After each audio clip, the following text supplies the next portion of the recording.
तो आज हमारे पास एक 10 साल की कहानी है, एक रिपोर्ट, और ये किसी कंपनी के मतलब मुनाफे या घाटे का हिसाब नहीं है। नहीं, बिल्कुल नहीं। ये एक सामाजिक संस्था स्वस्तिक सृजन फाउंडेशन के सफर का ब्यौरा देती है 2014 से लेकर 2025 तक। तो आज हम इसी की पड़ताल करेंगे और हमारा मकसद सिर्फ ये जानना नहीं कि उन्होंने क्या क्या किया, बल्कि ये समझना है कि कैसे कोई संस्था सिर्फ भरोसे और जुनून के दम पर खड़ी होती है और फिर वक्त के साथ खुद को बदलती भी है। और इस कहानी की पहली ही लाइन बहुत कुछ कह देती है। कौन सी? रिपोर्ट में एक जगह लिखा है, हमारा कार्य धन से नहीं दायित्व से शुरू हुआ। अरे वाह! ये एक वाक्य नहीं है, ये तो एक पूरा का पूरा बिजनेस मॉडल है। सही बात है। आज हम देखेंगे कि कैसे ये संस्था संघर्ष, फिर संरचना और फिर परिपक्वता के 3 अलग अलग दौर से गुजरी। तो फिर चलिए शुरू करते हैं पहले और शायद सबसे मुश्किल दौर से। बिल्कुल। 2014 से 2022 तक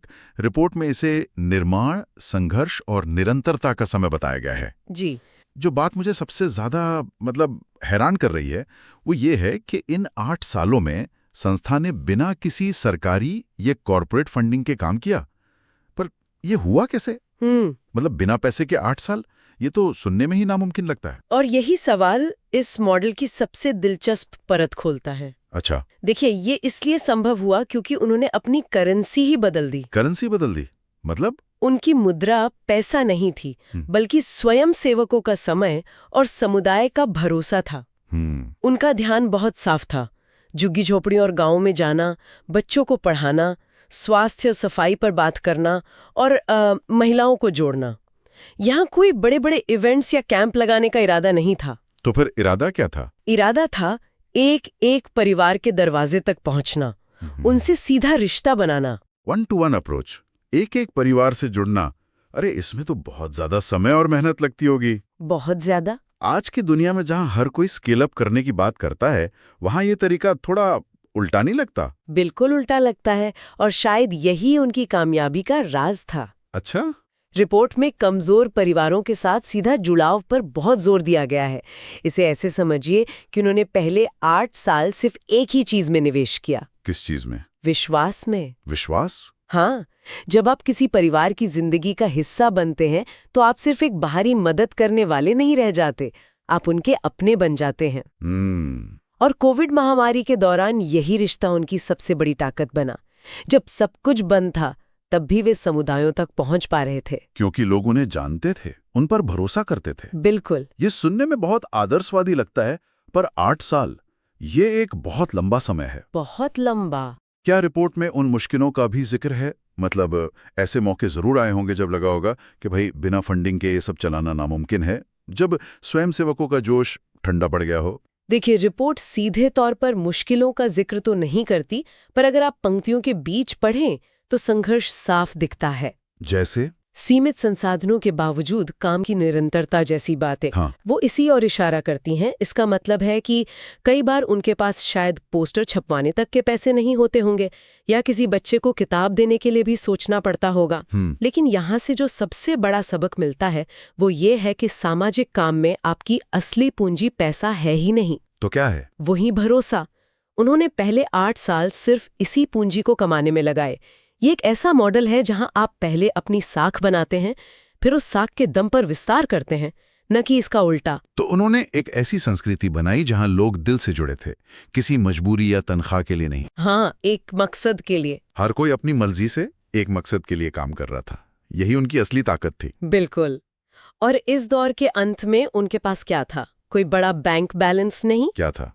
एक मजबूत जमीनी पहचान और लोगों का अटूट विश्वास, और यही वो नींव थी जिस पर आगे की इमारत बननी थी। तो उन्होंने भरोसे की एक मजबूत नींव तो बना ली, लेकिन किसी भी चीज को बड़ा करने के लिए सिर्फ जुनून और भरोसा तो काफी नहीं होता, एक ढांचे की भी जरूरत पड़ती है। सही बात है। तो 2023 में जब रिपोर्ट कहती है कि ये अनुभव को व्यवस्थित रूप देने का समय था, इसका असल में क्या मतलब था? अचानक से इस व्यवस्था की जरूरत क्यों आन पड़ी? इसे ऐसे समझिए कि 8 साल तक वे जुनून की आग पर खाना पका रहे थे। खाना स्वादिष्ट था, लोगों तक पहुंच भी रहा था, लेकिन वो आग कभी भी कम या ज्यादा हो सकती थी। कोई गारंटी नहीं थी। कोई गारंटी नहीं थी। 2023 में उन्होंने फैसला किया कि अब एक व्यवस्थित रसोई बनानी है, एक ऐसा सिस्टम जहां गैस का बर्नर हो, तय रेसिपी हो। ताकि वे लगातार एक ही गुणवत्ता का काम कर सकें। बिल्कुल। चाहे कोई भी शेफ यानी स्वयं सेवक हो, उन्होंने अपने बिखरे हुए कामों को कुछ स्पष्ट फोकस क्षेत्रों में बांटना शुरू किया। एक मिनट, यहाँ मुझे कुछ थोड़ा अजीब लग रहा है। क्या?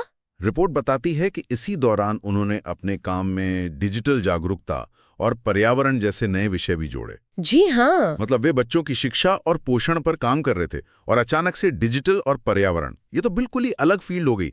क्या ये अपने मूल रास्ते से भटकना नहीं था? ये सवाल बहुत जरूरी है और पहली नजर में ये भटकाव लग भी सकता है। लेकिन अगर हम समय के साथ देखें तो 2023 तक आते आते डिजिटल साक्षरता एक बुनियादी जरूरत बन चुकी थी, ठीक रोटी कपड़ा मकान की तरह। अच्छा। तो इसे अपने काम में शामिल करना दिखाता है कि वे सिर्फ अपने बनाए रास्ते पर नहीं चल रहे थे, बल्कि समुदाय की जो बदलती जरूरतें हैं उन्हें समझ रहे थे। तो ये उनके विकास का संकेत था, भटकाव का नहीं। इस व्यवस्था को बनाने के चक्कर में उन्होंने अपनी असली ताकत, यानी वो जो जमीनी जुड़ाव था, उसको खोने का जोखिम तो नहीं उठाया। ये किसी भी बढ़ते हुए संगठन के लिए सबसे बड़ा खतरा होता है और रिपोर्ट इस बात का जवाब देती है।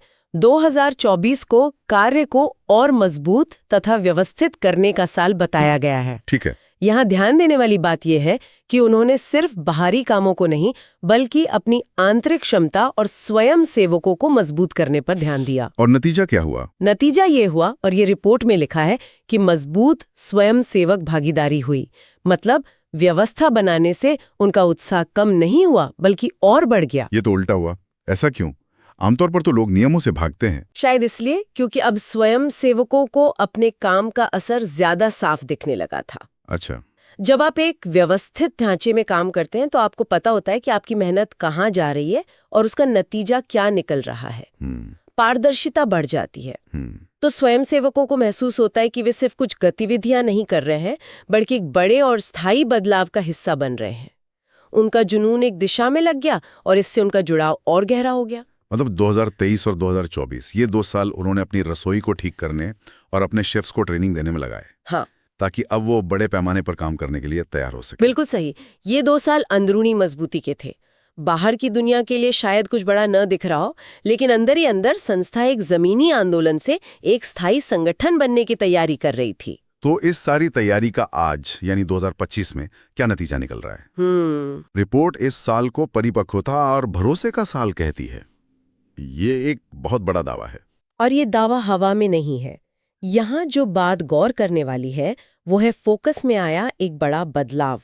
कैसा बदलाव? अब संस्था का ध्यान उन चीजों पर है जो एक संस्था को लंबा चलाती हैं, जैसे कि हर काम का हिसाब किताब साफ रखना यानी गवर्नेंस, फैसले लेने के लिए पक्के नियम बनाना और पूरी पारदर्शिता रखना। ये वो शब्द हैं जो आमतौर पर बड़ी स्थापित संस्थाओं से जुड़े होते हैं। जी। तो क्या इसका मतलब ये है कि अब वो बड़ी फंडिंग जैसे कॉर्पोरेट सोशल रिस्पॉन्सिबिलिटी यानी CSR फंड्स के लिए दरवाजे खोल रहे हैं? हाँ, लेकिन यहाँ एक बहुत बड़ा लेकिन है। वो क्या? रिपोर्ट में साफ लिखा है कि वे जिम्मेदार CSR और संस्थागत भागीदारी के लिए तैयारी कर रहे हैं। यहाँ जिम्मेदार शब्द बहुत महत्वपूर्ण है। 1 दशक तक जमीन पर अपनी ईमानदारी और प्रतिबद्धता साबित करने के बाद अब वे बड़े फंडिंग सिस्टम के साथ जुड़ने के लिए तैयार है, लेकिन अपनी शर्तों पर। अपनी शर्तों पर, ये सुनने में बहुत अच्छा लगता है, पर क्या ये हकीकत में मुमकिन है? अच्छा सवाल है। जब बड़ी कंपनियों का पैसा आता है तो उसके साथ उनकी अपनी शर्तें, अपने टारगेट और अपनी रिपोर्टिंग की प्रक्रिया भी तो आती है। क्या वे सच में इस दबाव के लिए तैयार हैं? और क्या कोई कंपनी उनकी शर्तें मानेगी? यही तो इस मॉडल की खूबसूरती है। उन्होंने पहले अपनी साख बनाई, फिर फंडिंग के बारे में सोचा। ये सामान्य प्रक्रिया के ठीक उल्टा है। अब उनकी स्थिति अलग है। वे किसी भी संभावित पार्टनर से कह सकते हैं, देखिए ये हमारा 10 साल का जमीनी काम है, हमने बिना किसी बड़ी फंडिंग के ये सब करके दिखाया है, हम जानते हैं कि जमीन पर क्या काम करता है। मतलब अब वो एक मजबूत पोजीशन से बात कर सकते हैं। बिल्कुल। अगर आप हमारे साथ जुड़ना चाहते हैं तो आपको हमारे तरीके और हमारे मूल्यों का सम्मान करना होगा। अब वे भिखारी नहीं बल्कि एक बराबर के भागीदार के तौर पर बात कर सकते हैं। उनका 10 साल का काम ही उनकी सबसे बड़ी ताकत है। और साथ ही इस बात पर भी जोर दे रहे हैं कि उनका जमीनी काम पूरी ईमानदारी के साथ जारी रहेगा। जी। ऐसा नहीं है कि वे अपनी जड़ों को छोड़ रहे हैं। रिपोर्ट में इस बात का खास जिक्र है। और यही संतुलन बनाए रखना उनकी सबसे बड़ी चुनौती भी होगी और सबसे बड़ी परीक्षा भी। सही बात है। जैसे जैसे एक संस्था बड़ी होती है, उसमें अपनी जमीनी हकीकत से दूर होने का खतरा हमेशा बना रहता है। लेकिन ये रिपोर्ट इस बात पर जोर देती है कि वे इस खतरे से वाकिफ हैं। उन्होंने पहले विश्वास बनाया, फिर विस्तार के बारे में सोचा।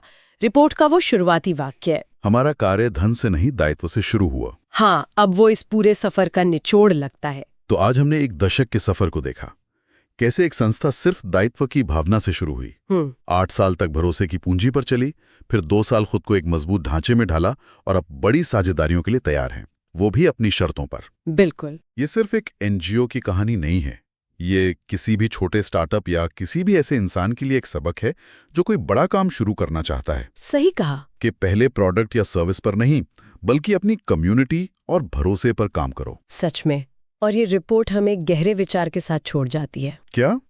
इसमें कहा गया है कि उनके प्रभाव को संख्या में नहीं, बल्कि निरंतरता और विश्वास के रूप में मापा जाता है। हाँ। ये आज की दुनिया में एक बहुत बड़ा और जरूरी सवाल खड़ा करता है। कौन सा सवाल? एक ऐसी दुनिया में जहां हर चीज को आंकड़ों, लाइक्स, व्यूज और रिटर्न्स में तौलने की होड़ है, हम किसी समुदाय में भरोसे और निरंतर उपस्थिति के उस अमूर्त, उस अनमोल प्रभाव को कैसे महत्व दें और कैसे मापें?